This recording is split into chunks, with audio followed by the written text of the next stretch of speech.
know it's been a long time since we've done one of these, but we're back to On the Road with Rattlesnake Roy. I think this is episode like 5 or 6. I'm on my way to pick up my guest right now. He's been on the Snake Pit before. I've been on his podcast before. A very solid dude. He is a inspiration to me, and to be honest, he's a little older than me. He's a lot more experienced in life than me, so he kind of helps guide me. I've said before, he's my sensei. Mr. Swagadelic, Isaiah Hernandez. All around cool dude. I love him, and I'm excited for this one. And I think you guys, I don't know. I think it's gonna be a good one. So we'll see. Cool. On the road with Rattlesnake motherfucking Roy. Yeah, man. We're back. What is good, my man? Leaving the gas station. So I got one question. Yes, sir. Where the fuck are we going? Just driving around. Just cruising, huh? There's no destination. There's no I kind of just wanted to. I don't ever come out to this side of town, so. Keep it residential, bro. I'm not trying to die on camera. Yeah. I haven't done this in a while, but it's usually all right. Man, I like this. This is dope. Yeah. Something different, something new. He didn't allow me to introduce everything, but this is Mr. Swagadelic. Yo, live in the motherfucking flesh. He's been on the Snake Pit before many a times, like I said. And I've been on his podcast, which has been at a halt right now. Hey, man, I'm waiting for season 2 to get picked up. Why is that? Was season 1, bro. Season 1. Get with it. Yeah. Season 2 just got picked up, actually. I was going to talk about that. Tell me about it. So the investors are fully vested now. Yeah. They like what they saw, and we're about to get it going. But this is going to be a little different. It's mostly just going to be me doing solo casts.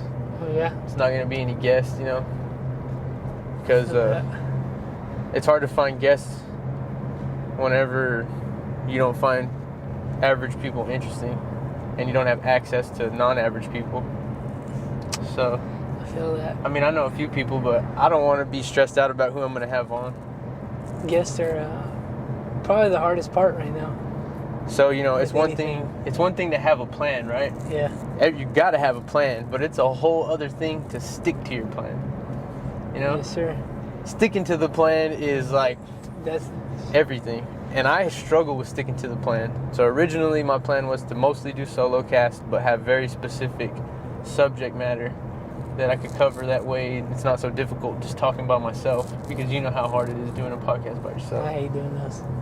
That was my original plan, and I did one episode that way in season 1. Like how I'm trying to play it off like I didn't just fucking take a break for no reason, no good reason. I know a lot of actually people who do like seasons. Yeah, like one of them, bro. Do like season. I'm legit, bro. Season 2 coming soon. Anyways, I don't know what the fuck I was just saying, but it was probably. If you did solo podcasts, how long would they be? 30 minutes, just because it takes me so long to upload shit to YouTube. I don't know why it takes me so long to upload things to YouTube. I never. Literally takes 2 days. How long does it take you? A day? Literally to upload? Yeah. A couple hours? Couple hours. If that, I don't Maybe know. It's because I'm shooting things in 4K. You're shooting things in 4K, aren't you? No. I think that might actually be the problem. Yeah. Yeah. So it takes so long. But now it won't take as much time since I have this phone with a badass camera on it. Damn, that camera is fucking gnarly. Yeah. That video you had of your daughter was like... That was pretty dope. Did you see the one? 10 of 10. The one I just now did? I made another one. Because we went again the next day and played. So, yeah, I mean, I didn't stick to the plan. And honestly, I'm just, you start off doing things for certain reasons, right? I started off doing a podcast as just like a creative expression thing. Just if I was going to do one, this is how I would do it. Let me see, this is fun. And then if it becomes a scheduling issue with my current life and my current lifestyle, then it's not a priority, right? Yep. But then, you have certain people who reach out and they say things like, hey man, when are you going to do another one? It's like, well, and then that kind of makes you want to do them. Like now, my motivation to start it back up again and get season 2 rolling is the people who have reached out to me and said, hey man, I really like this. This is entertaining to me. And I'm not trying to cap and say it's a whole bunch of people. It may be like 5 people.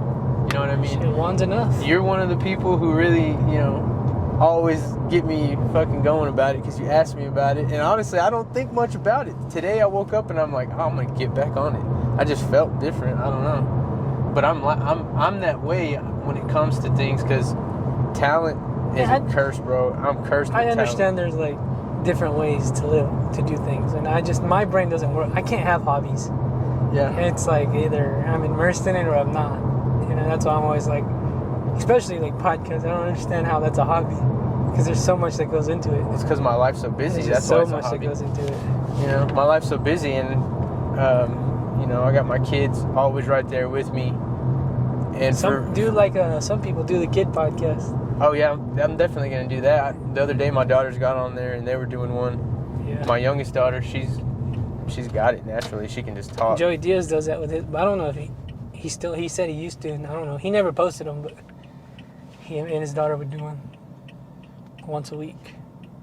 Yeah, it's a struggle to get motivated whenever you're following the format of interviewing people, because unless you're interviewing people who are experts in the subject, you know, or a certain field, then it's like, okay, who am I talking to here? Somebody who's not gonna share critical thoughts or original thoughts.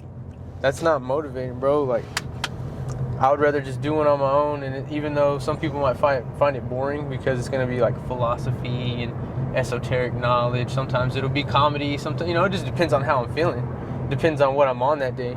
I had it stuck in my head that I always wanted to have this like feel good, happy vibe podcast, and in order to execute that in a genuine way, I needed to feel good and be fucking happy, right? And that's a tricky thing because happiness is not it's not a destination you arrive at. It's a formula that you can sometimes get just right, and for a brief moment you're going to experience what happiness is. But if you don't stay on your shit and hit on all cylinders, balance yourself out, then, you know, you're never going to really taste much happiness. So what do you do to stay happy? To stay happy in your life? Man, sometimes I get down, bro. Like, this past few weeks, I've been down about... yeah, we were just saying that. Like, a lot of people, including myself, said, like, June just was, like... Just everybody was unmotivated and just kind of, like, I was more down about shit like relationship type of shit. You know, I try to focus on my relationships a lot. And like, you don't mean just your wife, like other... Yeah, just different relationships with different folks. When I say I focus on them a lot, not all of them a lot, just some of them, you know. And whenever you try to do better, shit gets way harder. That's the secret nobody tells you. It's easy to do bad, bro. Doing bad is okay. What people like to go to jail. What feels good right now? If you do what feels good right now, then you're probably sitting on the couch watching Netflix, just trying to cram pleasure down your throat to forget about whatever shit you should be doing. That feels good right now, though. You know what I mean? Yeah. It's something else, bro. It's so hard to be good in these times. There's so much distraction. You know, you got social media addiction, you got drug addiction, alcoholism, porn addiction. Bad. We're all fighting with these demons, bro. Yeah. I don't believe in demons that are like some fucking devilish, invisible ghost thing that's gonna possess me. No, these demons are your own ego, your insecurities. These are the things that everybody's battling with every day. And in order to answer your question, when I do find happiness, it's because I'm throwing myself into the fire, right? So, you know, insecurity is a big reason for unhappiness. Well, in my opinion, what's the cause of insecurity? It's questioning yourself, not knowing who you are, right? Definitely. Because they say you should know yourself, know thyself, but nobody ever expands on why that's important or what that means. It's like... That was one of the biggest things that I went through last year and even now still, but like just knowing myself and discovering who I am. Yep. And now, like, I mean, obviously I'm human. We all have insecurities, no matter what, I think. But it's just now I'm very firm in who I am, so there's really not much anymore that can fuck with me and make me doubt myself. Maybe physically. That's a good place to be. Maybe physically, yes, because I've slacked so much on the physical part of me, but like mentally. Well, yeah. Well, see, it's all one thing though. The mental, mind, body, and soul. It all blends together, bro. And so for a lot of people, that's what it is physically they're insecure. Yeah. And so that bleeds into their emotional life, their relationships, you know. It's crazy because I saw this one post, and please don't quote me on this, people. Like, it was basically saying how being overweight is like, look, this is why I don't go through residential. I almost run over this damn dog. Hey, run over that damn dog. He's trying to punk us. He punked me the other day. I don't like to run over the dog. That's the dog that rolled up on me and Chapo whenever. He punked Chapo? Oh there's 2 of them, yeah. That's a little chihuahua. They punked both of us. Those little chihuahuas. They rolled up. He punked me. He beat this car up right here. They rolled up unexpected. And dude, I would cry if I ran both off guard. If somebody saw it, I'm sure that it was hilarious. I don't know. I would have legitimately cried if I ran him over. Oh, he asked for it, dude. He was trying to bite your tires. Up fucking, what was I saying? Oh, this like, it was just like this story of like how being like overweight.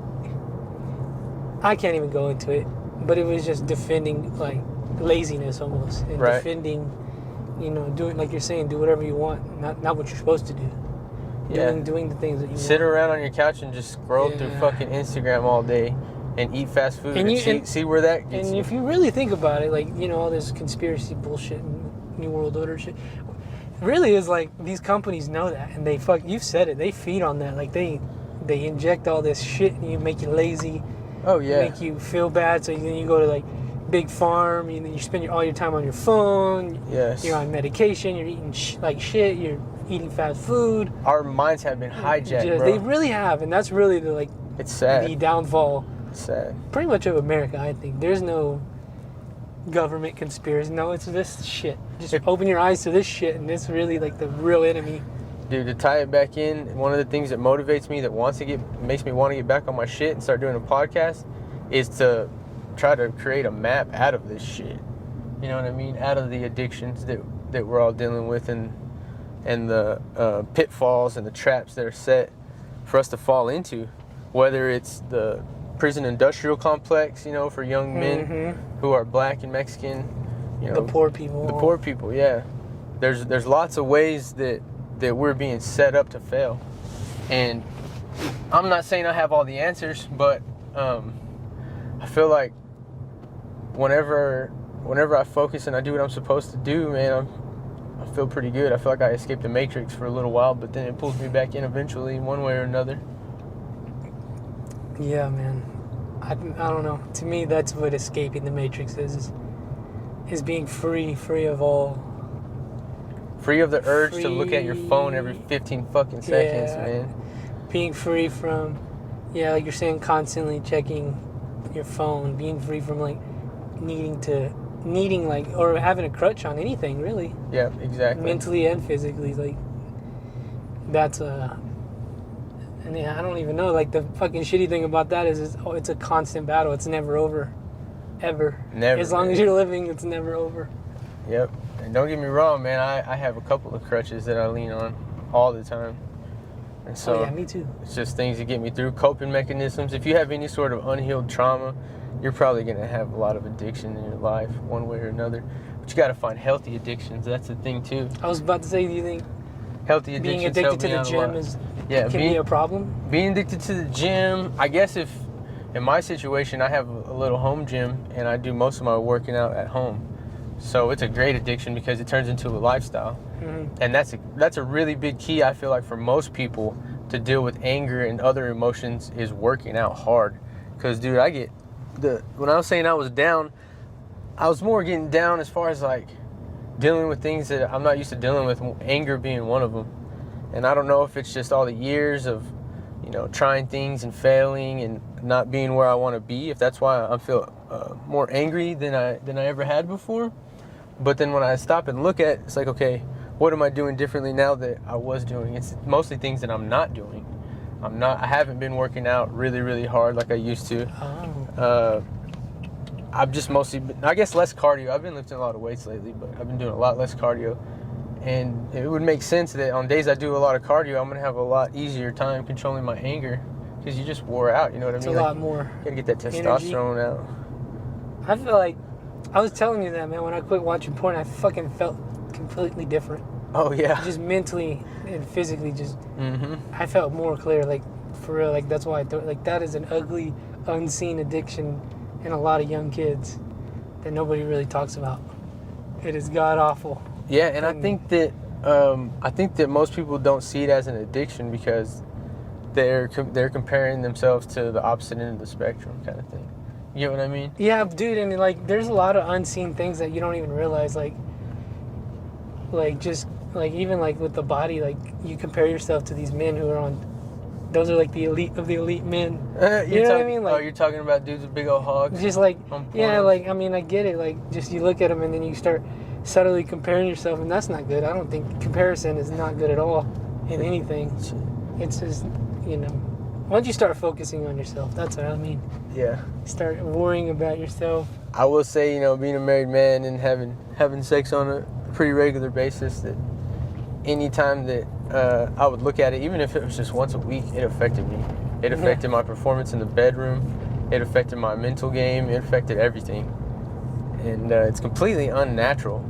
I mean, I don't know. I have mixed feelings about it because, you know, sex is very important to a lot of men, and I'm one of them. I think it's important to every, like, human. Yeah, I mean, it definitely is, but I mean, from a mental aspect, you know, I'm one of those people, you can tell if I hadn't been laid in a while, I'll be grumpy motherfucker, dude. Like, it changes my whole It's almost like working out. It's like letting out that energy. Yeah, absolutely. And I think people need it. Same kind of thing. Because now I can tell when people are wound up and they haven't been fucked right. Oh, yeah. I can tell. I'm just like, man, that sucks for you. Shoot, I'm one of those people, bro. If it's been like fucking 4 or 5 days, damn, you do not want to come across me. I'm gonna be a grumpy ass dude. What I was getting at, though, is it probably saves marriages to a certain point because, you know, it's an alternative to fucking cheating on your wife. I mean, there's always a give and take with it, right? Right. And so it's like, okay, if you can go rub one out and it's going to get your mind off of it and now you can fucking function like a normal person, then there is a little bit of a benefit to that. It's undeniable. Yeah. Because I know most women aren't trying to have sex every single day, especially if they're married and they have kids and they have a job, that kind of thing, unless your chick's just a fucking nymphomaniac. An animal? Right. Realistically, most women are not going to want to have sex every day, and I would say most men probably do. At least I would. I mean, I'd be down. I would say I'm in my prime right now physically. Maybe that's why I feel that way. Hopefully it'll calm down because it affects me way more than I would like it to. The need for sex and just thinking about sex. Yep, I feel that. So that's why porn is such a fucking bitch because it's like it's a crutch for some people. Oh yeah. Like we were saying. So you work out and you like to have sex. What do you do to? What are those the main things that help you mentally? From an emotional standpoint and like anger and those types of things, I'd say working out and sex are huge. A lot of times, bro, I lose focus because I'll find something really good and then I'll enjoy it and then I'll either, you know, something will get me off track from that specific thing and then I'll come back around to it, you know what I mean? A lot of it's rediscovering things. I need to get better about writing shit down, journaling. That's why journaling is so important, is because it keeps you on one track, you know? I struggle with that. I go on this way, that way, every which way. But I guess to get back around to answering your question, working fucking hard and trying to take pride in whatever it is that you're doing, no matter how shitty it is, no matter how much it sucks, take pride in what you're doing and see it as a direct representation of you as an individual.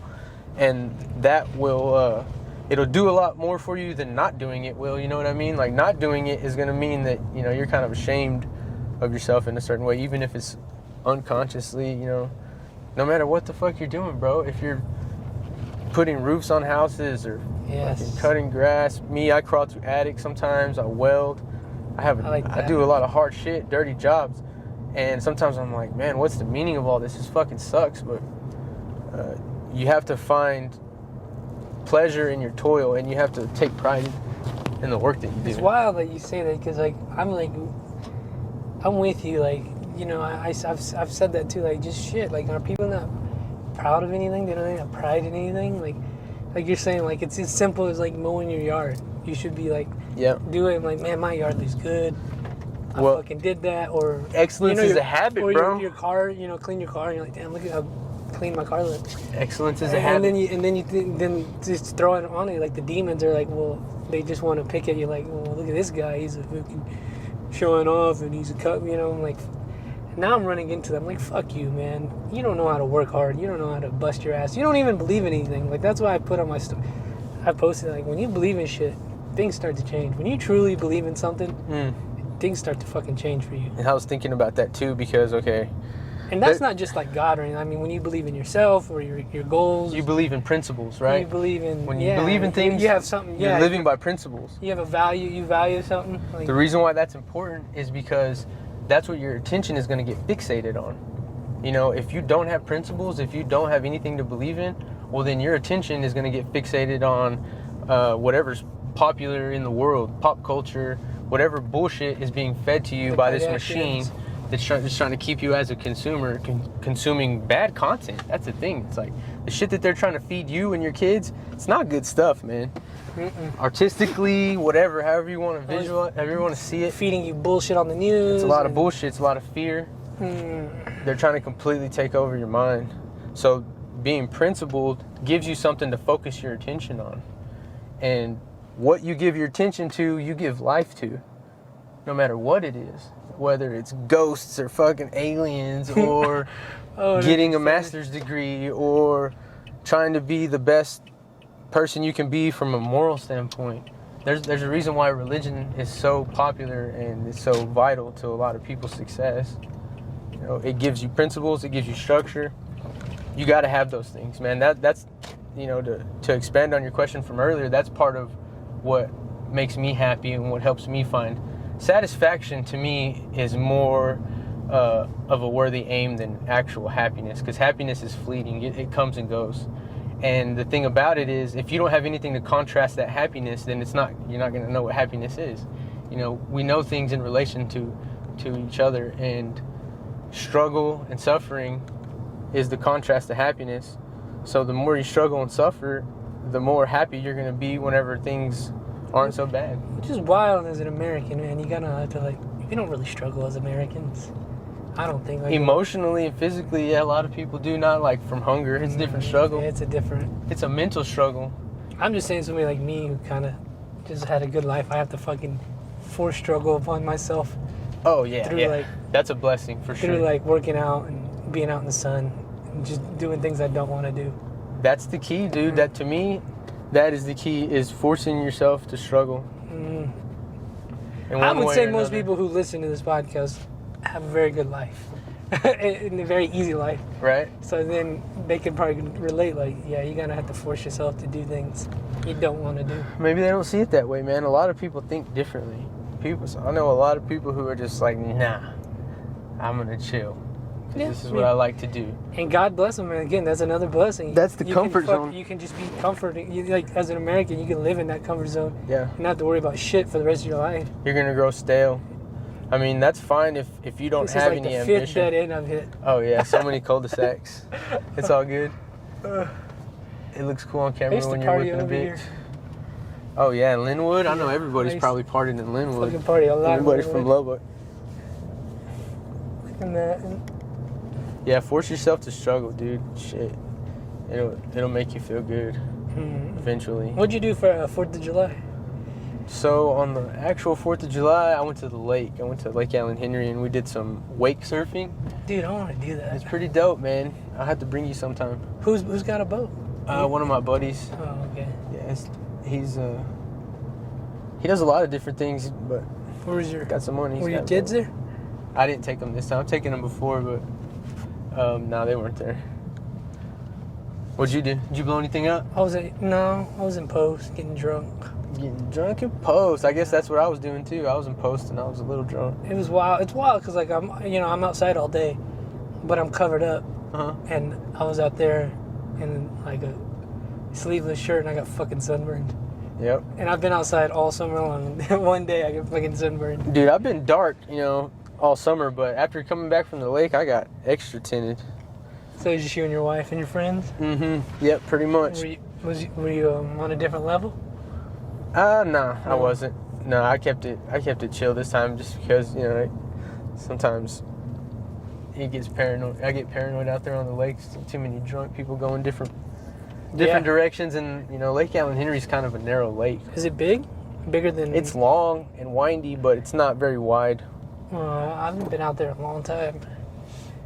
Yeah, I like going to the lake. It's a lot of fun. I would say that's another key to enjoying life is to contrast the hard work. You got to play hard, and you got to do things. I'm not gonna say you got to do things. I'm an adrenaline junkie. I've always been an adrenaline junkie, and so I like to go fast. I like to do things that some people might consider dangerous, and that's for me. That those things make me feel alive. I like living on the edge a little bit. I'm not too crazy, but you know. Would you ever skydive? I wouldn't now that I have kids. I mean, I would. If I didn't have kids, I would try it. But no. Would you? I'm definitely afraid of heights, but I think that's the one thing I'd have to do to get over it. It's not like, it doesn't terrify me. It's just the idea, like, what company can I trust? There's too many variables to go wrong. Like, I watched this video, these guys, they were skydiving and they hit each other. And one of the dudes, like, passed out. So he's just passed out fucking, and luckily the other skydiver was skilled enough to get to him and grab him and set off his parachute. What a beast. And I don't know, he lived, but I don't know how, like, fucked up he got from landing. Man, I didn't know they were building all this over here. I know, this is crazy. Shout out to all these hardworking Mexicans. What's the craziest thing you've ever done as far as, like, extreme sports? Did you ever build ramps as a kid and jump them on your bikes, that kind of shit? ATVing, like, out there in Tulia. You ever crashed? Oh, I fucking crashed hard. Oh, yeah, you told me about that. You were trying to go up it. And I didn't make it. Yeah. That family had, like, a really nice course, and I fucked up. And I crashed into a fence. So that's probably, like, the crazy, I don't know. Damn, I got caught now. What street is this? Oh, Frankfurt. Yeah, Lubbock's growing fast. Oh, yeah, this is There's a lot of stuff out here. I thought they were developing out there south, and they're developing over here, too. I'd live over here. It's nice. You know, the whole not being addicted to social media and not trying to avoid these things, trying to avoid obsessing over, I guess you would call it the digital world. Because having a podcast, you have to be immersed into that world. This sucks so bad, dude. Yeah, you have no choice. And so that's part of the reason why I hadn't done one in so long, is because I don't like having to obsess over it and, you know, go through that whole mental fucking war of it's wild. Balancing. I was listening to, like, old Joey Diaz clips, and he was talking about how, like, him and Rogan, like, if you message Rogan, like, an idea or a business or one, you kill yourself, because he's like, he doesn't answer to you. Like, if you got to go through his manager. Does that make sense? Like, right. If you were to DM me, like, hey, Roy, can I get on your podcast? He's not going to answer. Right. But if you went through so it's like, and I understand, like, I have years and years and years to get to that point, because I want to get to that point where it's like, I told you, like, I don't want to be on social media anymore. Yeah. So I got to I don't know what the word is, but I got to go through that right now where I'm constantly on it. Yep. So I don't have to be on it, which really sucks. And because that's what I want to be. I don't want Twitter and Instagram anymore. Yeah. And I don't want Facebook, and I don't want all this shit. I just want to record, post it, make money, and boom. I really like certain aspects of it. There's certain aspects of social media I really find appealing, right? It's great. So I like being able to just scroll through my feed, and I've already narrowed down my feed to, you know, mostly good shit. You know, I try to unfollow the shit that's just trash, and then kind of share it onto my story. That way, if there's people who are interested in similar things, or, you know, they like the content I'm sharing, they can get a piece of it. And just like, this is the kind of shit I'm on. If you want to catch a wave, you want to catch this wave, then here you go. Whether it's philosophical or lifestyle stuff, if it's just martial arts stuff, whatever it might be. It's so simple just to share it with whoever wants access to you. You know? It's like you can plant seeds, influential seeds, whether it's just my small circle of family members and close friends who find me influential. Which makes it real convenient for people to contact you. It's real easy to make impressions on people. It's real easy to, if you're an artist or you consider yourself artistic, it's real easy for you to express it. No, I mean, it is the golden age of, like, being an artist, if you ask me, because of social media. And, yeah. There's a lot of good and bad to it. It's very, it's wild. It's like, it's extremely good, and then it's extremely bad. Yes. And I can't find an in between. I'm either one or the other. That's because we were never taught how to fucking moderate ourselves in any way. Never. It's like, give me all of it. Never. That's what my problem with eating. I eat so much, Yep. to the point where I'm sick. Me and too. I shouldn't fucking do that. Mm-hmm. And not genetically, my body's not made for that because it just Dude, you know what I eating. mean? I love food. Oh God, nothing excites me more than eating. People assume that because I'm fit that I have some crazy diet. My wife's actually a dietitian and a nutritionist. Man, yesterday we went to All Subs. I ate like 2 burritos. I eat like shit sometimes. I don't really eat healthy. It's just genetic, you know. Yeah, I think. I mean, yeah, you kill the workouts, but probably genetics too, huh? Yeah, I think I'd probably be better off if I ate better. That's one of the big things in my life that I would really like to try to get a handle on is my diet. Just eating healthy. What were you gonna say? I was gonna say, which is like the goal. You see, the goal